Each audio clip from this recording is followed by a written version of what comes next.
Hello friends, welcome back to SnapTech.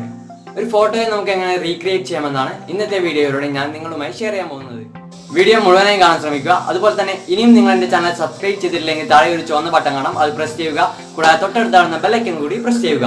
എന്നാൽ മാത്രമേ ഞാൻ അപ്ലോഡ് ചെയ്യുന്ന പുതിയ വീഡിയോകൾ നിങ്ങൾക്ക് നോട്ടിഫിക്കേഷനായി ലഭിക്കുകയുള്ളൂ. ഇനി നമുക്ക് വീഡിയോയിലേക്ക് കടക്കാം.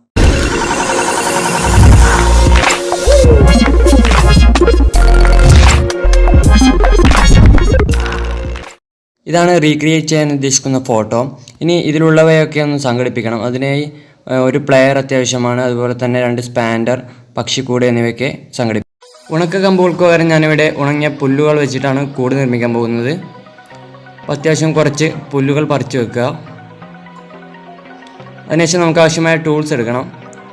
2 സ്പാൻഡർ, അതുപോലെ തന്നെ പ്ലെയർ, പിന്നെ പ്ലെയറിനുള്ളിലേക്ക് വെക്കാനായിട്ട് ഒരു നെറ്റ്. അതിനുശേഷം ഉണങ്ങിയ പുല്ല് ഒന്ന് കൂടാക്കി മാറ്റുക. ആ കൂടിനുള്ളിൽ നടുവിലായി വെച്ച് നമുക്ക് ആ 2 സ്പാൻഡർ ഒന്ന് നിർത്തിപ്പിക്കണം. അതിനുശേഷം പ്ലെയറിനുള്ളിലേക്ക് നെറ്റ് ഒന്ന് ഘടിപ്പിച്ച് വെക്കുക. ഇത്രയൊക്കെ ആകുമ്പോൾ ഈ ഫോട്ടോയുടെ സെറ്റപ്പ് റെഡിയായി. ഇനി നമുക്ക് ഫോട്ടോ എടുക്കാനാണ് ബാക്കിയുള്ളത്. മൊബൈൽ ഉപയോഗിച്ചുകൊണ്ടാണ് ഞാനിവിടെ ഫോട്ടോ എടുത്തിരിക്കുന്നത്. ഇനി നമുക്കിത് എഡിറ്റ് ചെയ്യാം. എഡിറ്റ് ചെയ്യാനായി ഞാനിവിടെ സ്നാപ്സീഡ് എന്ന ആപ്ലിക്കേഷനാണ് യൂസ് ചെയ്യുന്നത്. ഇതിൻ്റെ ലിങ്ക് ഞാൻ താഴെ ഡിസ്ക്രിപ്ഷനിൽ നൽകാം. ഇനി നമുക്ക് നമ്മളെടുത്ത ഫോട്ടോ ഇതിൽ ആഡ് ചെയ്യണം. ഇനി നമുക്ക് ഈ ഇമേജ് ഒന്ന് ക്രോപ്പ് ചെയ്തെടുക്കണം. നമുക്ക് വേണ്ട ഭാഗം മാത്രം നമ്മൾ ക്രോപ്പ് ചെയ്തെടുക്കുക.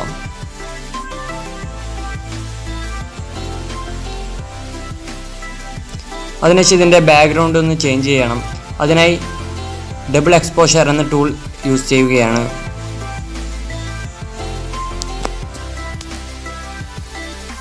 അതിനുശേഷം ഒരു ബാക്ക്ഗ്രൗണ്ട് ഇമേജ് സെലക്ട് ചെയ്യുക.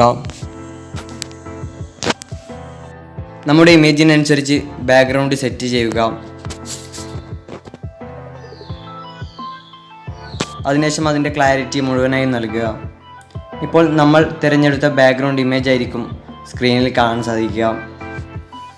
അതിനുശേഷം മുകളിലായി കാണുന്ന എഡിറ്റ് എന്ന ഓപ്ഷന് ക്ലിക്ക് ചെയ്യുക.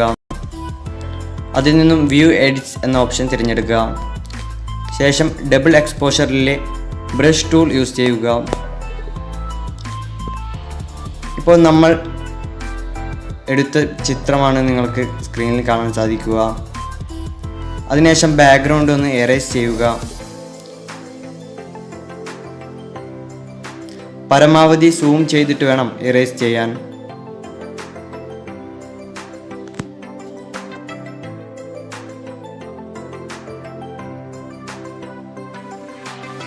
പരമാവധി സൂം ചെയ്ത ശേഷം സാവധാനം ഇറേസ് ചെയ്യുക.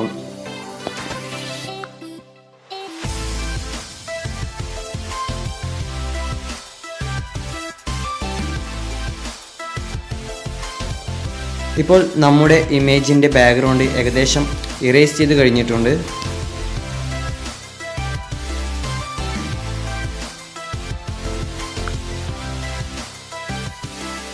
അപ്പോൾ ഞാൻ ഇന്നിവിടെ റീക്രിയേറ്റ് ചെയ്ത ഫോട്ടോയാണ് നിങ്ങൾ സ്ക്രീനിൽ കാണുന്നത്. വീഡിയോ ഇഷ്ടപ്പെട്ടാൽ തീർച്ചയായും ലൈക്ക് ചെയ്യുക. അതുപോലെ തന്നെ കൂട്ടുകാർക്ക് ഷെയറും ചെയ്യുക.